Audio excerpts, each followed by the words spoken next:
generation ẹ̀yà àtọ̀fọ́.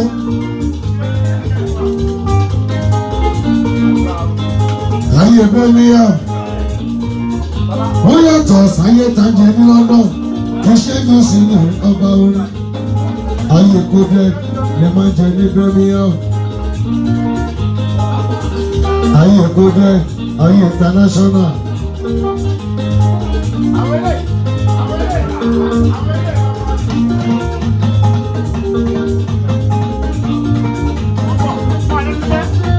Tó ṣẹ́gun sí ní ọlọ́dọ̀. Alọ́lọ́lọ́gbọ́ tó ṣẹ́gun sínú lọ́gbọ́dọ̀. Alọ́lọ́lọ́gbọ́ ta ló gbé mi dèrò ilé mi. Rọ̀kọ́ promotion ló ń jẹ́.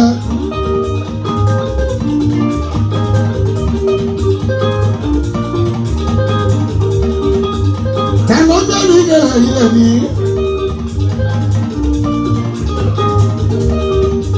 Rọ̀kọ́ promotion ló ń jẹ́ o. Ọmọ wọn náà lò ó létí a. Ìbàdàn májàmájà ṣùgbọ́n.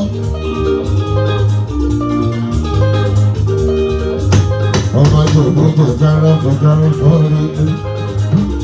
Àwọn ti sky. Ẹ̀mí yàgò nation gbogbo. Ẹ̀jẹ̀ fún àgbọ̀dọ̀ ìdílé ni. Èmi ni ṣẹ́gun sínú tó ń wí. Bàbá sọ́ọ̀sì jù tó ń sọ.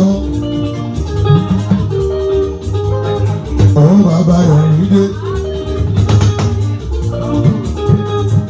Ẹ̀mí àná pọ̀ ní. Gbogbo promota pẹ̀lú ilé ó ṣe kó dúpẹ́. Ìwọ ló gbé mi jáde. Ó ta kókó jù bẹ́ẹ̀ lọ. Àbúrá.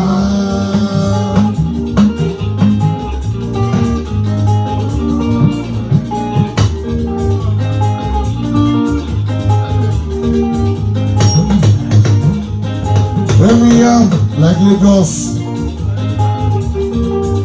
Birmingham like Abuja. Promotion gbẹ́mi débi.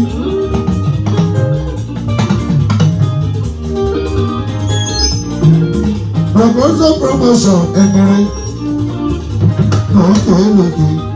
Lókè ló wá bá lọ. Birmingham kò ní bàjẹ́ láíláí olówó Birmingham.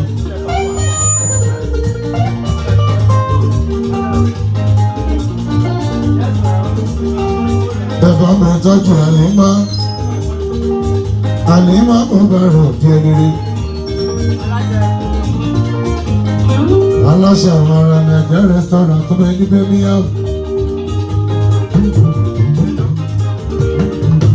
Àlímá kò bẹ̀rù òkè rere. Ayé kan fún bẹ́ńbí, ayé Birmingham. Lọ́dọ̀ Àlímá. Oya Àlímá olóúnjẹ, Àlímá olóúnjẹ.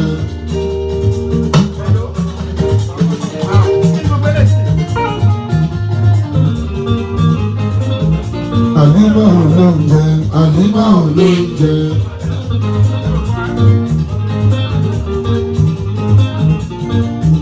Àlímá ẹlẹ́jà yọkọ̀tọ̀, ẹlẹ́jà yọkọ̀tọ̀. Àlímá ẹlẹ́jà yọkọ̀tọ̀, ẹlẹ́jà yọkọ̀tọ̀. Àlímá ìwọ ló máa ṣe ojú ẹgbó. Òrékèé lẹ́bàá àtiwájú. Aláṣẹ àmàrà Nàìjíríà restaurant tó bẹ ní Birmingham. Òṣèlú dúpẹ́ Àlímá.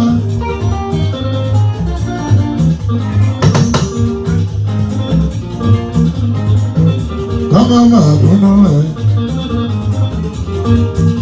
Aláṣẹ àmàrà Àlímá olójú gọ́mẹ̀dù olójú wáṣẹ. Kọ́mọ́ máa bínú ẹ̀. Àwọn kan ló dá ẹ̀. Àwọn kan ló dá ẹ̀. Ìrìnàjò lọ́la. Bàbá lágbájá sọ̀rọ̀ lágbájá sọ̀rọ̀ tọ̀wẹ̀dọ́ sọ̀rọ̀ ó ṣe la àṣẹ làánú ó ṣe.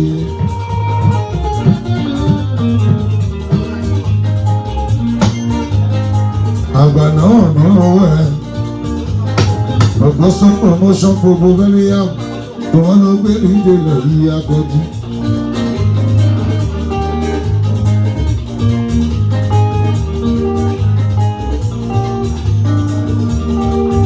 sọ̀kan gbogbo bẹ́míyàn ọ̀run gbogbo méjì àgbà náà ní wọ́wọ́ ẹ̀ aliwa ó di ìlànà owó sí lédè Haúsá ìgbòho owó sí lédè Ìgbò ó owó àpèkálùkù.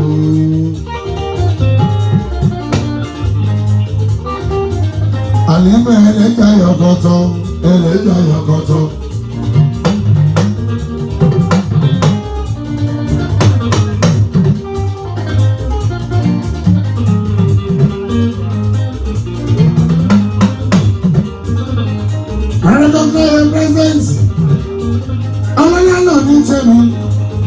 Of London, CEO Africana Restaurant International, tọ́pọ̀jù ọwọ́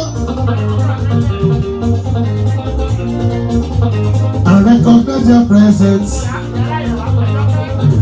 Àjọkẹ́ mi pèpèrè tèmú gbọ̀ngàn ẹ̀tọ́. Àjọkẹ́ ni yóò máa pè àjọkẹ́ Àjọkẹ́.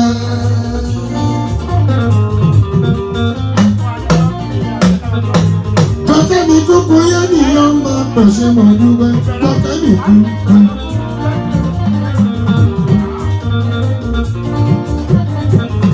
Ogun bẹ́ẹ̀ mi ẹ̀kọ́ nẹ̀sán ẹ̀ṣin àdúgbò. Kì í ṣe kó sí ní ọ̀dọ́ ń kọrin, mo ti gbére mi dòdò.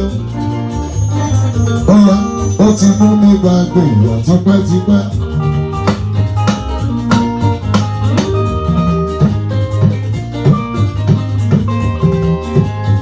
Ṣègò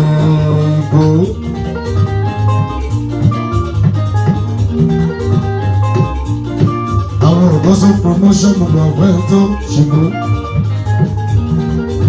àwọn tàjọ kẹrù ṣe mo dúpẹ́ lókèlókè ló máa lọ ẹ ṣe. Ẹ̀jẹ̀ fún àgbọ̀dì ló ṣígbó. Afúnni ló jẹ márùn bẹ ṣígbó.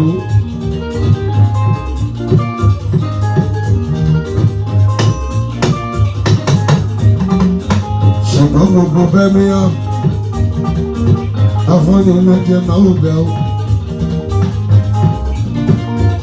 Ṣùgbọ́n ní bàbá mi aláṣẹ Africana ṣùgbọ́n.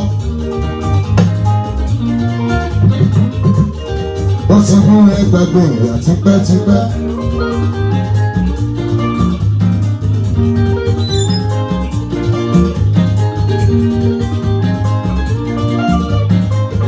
Ó ti gbé ẹlẹ́gbẹ̀ àwọn ọ̀tọ̀ tó ń gbéraga. Ayé ẹ̀ tí wọ́n dún ní sẹ́yìn ó ṣe wò ó.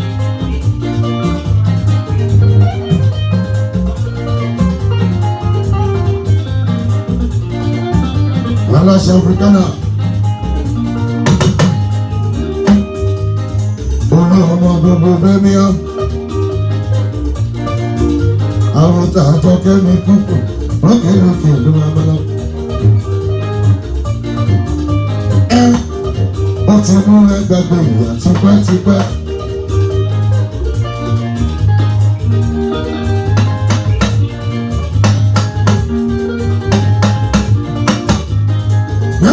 Láwa lé ní on 2nd March 2024.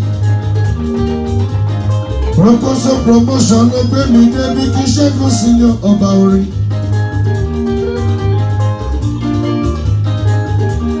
Ó ti mú wa gbàgbé ìwà tipẹ́tipẹ́.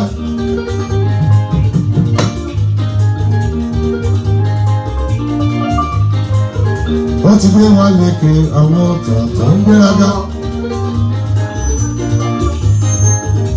Àwọn tí wọ́n dùn ní sẹ́yìn òun ó ṣe wò ó yá gẹ́gẹ́gẹ́gẹ́gẹ́.